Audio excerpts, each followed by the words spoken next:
Kekerasan dalam rumah tangga atau yang disingkat dengan KDRT adalah kekerasan berbasis gender yang terjadi di ranah personal, di mana pelaku adalah orang yang dikenal baik dan dekat oleh korban, misalnya tindakan kekerasan yang dilakukan oleh suami terhadap istri, ayah terhadap anak, paman terhadap keponakan, kakek terhadap cucu, dan sebagainya. Kekerasan ini dapat juga muncul dalam hubungan pacaran atau dialami oleh orang yang bekerja membantu kerja-kerja rumah tangga dan menetap dalam rumah tangga tersebut. Selain itu, KDRT juga dikenal sebagai kekerasan terhadap perempuan oleh anggota keluarga yang memiliki hubungan darah. Pasal 1 UU PKDRT mendefinisikan KDRT sebagai perbuatan terhadap seseorang, terutama perempuan, berakibat timbulnya kekerasan atau penderitaan secara fisik, seksual, psikologis, dan atau pelantaran rumah tangga, termasuk ancaman untuk melakukan perbuatan pemaksaan atau perampasan kemerdekaan secara melawan hukum dalam lingkup rumah tangga.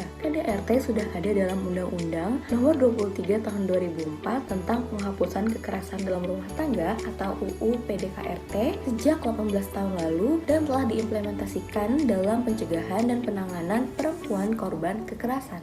Apa saja sih jenis-jenis kekerasan dalam rumah tangga? Bentuk-bentuk kekerasan yang tertuang di Undang-Undang PDKRT adalah meliputi kekerasan fisik, kekerasan psikis, kekerasan seksual, dan pelantaran rumah tangga. Yang pertama, kekerasan fisik, yaitu tindakan kekerasan yang memukul, menampar, menendang, mencekik, menjambak. Parahnya lagi, kekerasan fisik ini bisa membuat nyawa korbannya terancam atau bahkan sampai meninggal dunia. Yang kedua, kekerasan fisikis. Yang termasuk kekerasan psikis adalah tindakan yang mengakibatkan seseorang merasa takut, trauma, depresi, tidak berdaya, dan hilangnya rasa percaya diri. Kekerasan fisik ini seperti mengucapkan kata-kata kasar, menghina, memaksa, ataupun mengancam. Meski tidak terlihat secara fisik, tapi kekerasan fisik ini bisa membuat korbannya mengalami gangguan psikologis dan sampai memilih membunuh diri. Contoh dari bentuk kekerasan ini yaitu pasangan pernah membuang atau menghancurkan milik barang tangannya, ataupun pasangan tersebut terus-menerus mengikuti dan ingin tahu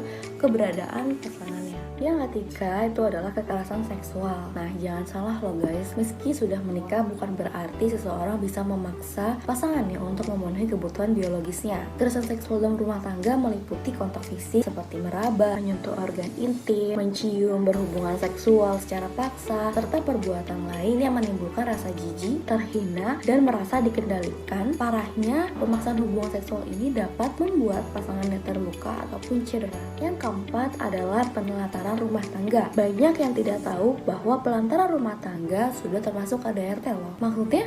Jadi, seseorang yang melantarkan keluarganya, padahal secara hukum ia memiliki kewajiban untuk merawat dan memelihara mereka. Melarang korban bekerja, tetapi melantarkannya juga termasuk KDRT. Dan mengendalikan korban dengan tujuan finansial itu juga termasuk KDRT dalam penelantaran rumah tangga. Pembahasan berikutnya yaitu mengenai hukuman yang diberikan kepada pelaku KDRT. Sanksi para pelaku KDRT ini diatur dalam pasal 44 sampai pasal 49 Undang-Undang KDRT, bergantung dari jenis kekerasan dalam rumah tangga yang dilakukan serta siapa yang melakukan kekerasan tersebut. Jenis kekerasan yang pertama yaitu kekerasan fisik. Sanksi ini diatur dalam pasal 44 ayat 1 Undang-Undang KDRT yang menjelaskan setiap orang yang melakukan kekerasan fisik dalam lingkup rumah tangga akan dipidanakan dengan hukuman penjara maksimal 5 tahun atau denda maksimal sebesar 15 juta rupiah. Kemudian, jika korban mengalami luka berat atau jatuh sakit, pelaku bisa dipidana penjara maksimal 10 tahun atau denda maksimal 30 juta rupiah. Akan tetapi, korban yang meninggal karena kekerasan tersebut bisa dipidana penjara maksimal 15 tahun atau denda maksimal sebesar 45 juta rupiah. Selanjutnya, jika kekerasan fisik dilakukan oleh suami pada istri ataupun sebaliknya dan tidak menyebabkan penyakit atau halangan untuk melakukan pekerjaan sehari-hari, akan dipidana penjara maksimal 4 bulan atau denda paling banyak sebesar 5 juta rupiah. Jenis kekerasan yang kedua yaitu kekerasan psikis. Sanksi perbuatan ini diatur dalam pasal 45 Undang-Undang KDRT yang menjelaskan setiap orang yang melakukan kekerasan psikis akan dipidana penjara paling lama 3 tahun atau denda paling banyak sebesar 9 juta rupiah. Kemudian, jika dilakukan oleh suami pada istri ataupun sebaliknya, namun tidak menyebabkan penyakit atau halangan untuk bekerja atau kegiatan sehari-hari, maka akan dipenjara paling lama 4 bulan atau denda paling banyak sebesar 3 juta rupiah. Kemudian, jenis kekerasan yang terakhir yaitu penelantaran. Sanksi perbuatan ini diatur dalam pasal 49 yang menyatakan pelaku penelantaran dalam rumah tangga bisa dipidana penjara paling lama 3 tahun atau denda paling banyak sebesar 15 juta rupiah.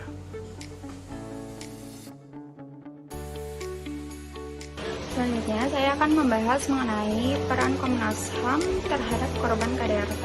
Nah, jadi kan berdasarkan United Nations, KDRT dapat terjadi pada siapapun tanpa memandang ras, usia, agama, gender, status sosial, dan juga tingkat edukasi. Nah, korban dalam KDRT ini tidak hanya istri, tetapi termasuk anak-anak dan juga anggota keluarga lain yang berada dalam rumah tangga tersebut. Dewasa ini, KDRT seringkali dianggap sebagai permasalahan yang rumit karena masih dianggap tabu. Hal ini menyebabkan banyaknya kasus KDRT yang tidak terdeteksi dan juga berpotensi membahayakan korban, apalagi jika KDRT berlangsung lama. Untuk mencegah dan menurunkan risiko yang timbul pada korban KDRT, maka diperlukan penanganan yang tepat. Terdapat 5 peran strategis yang dijalankan oleh Komnas HAM terhadap korban KDRT, yaitu yang pertama, pemantau dan pelapor tentang pelanggaran HAM dan kondisi pemenuhan hak korban. Yang kedua, Pusat Pengetahuan atau Resource Center tentang KDRT. Yang ketiga, pemicu perubahan serta perumusan kebijakan.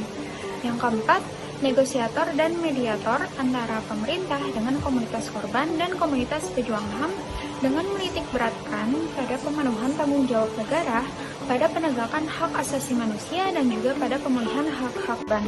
Dan yang terakhir, yang kelima, itu fasilitator, pengembangan, dan penguatan jaringan di tingkat lokal, nasional, regional, dan juga internasional untuk kepentingan pencegahan, peningkatan kapasitas penanganan, dan juga penghapusan segala bentuk kekerasan dalam rumah tangga.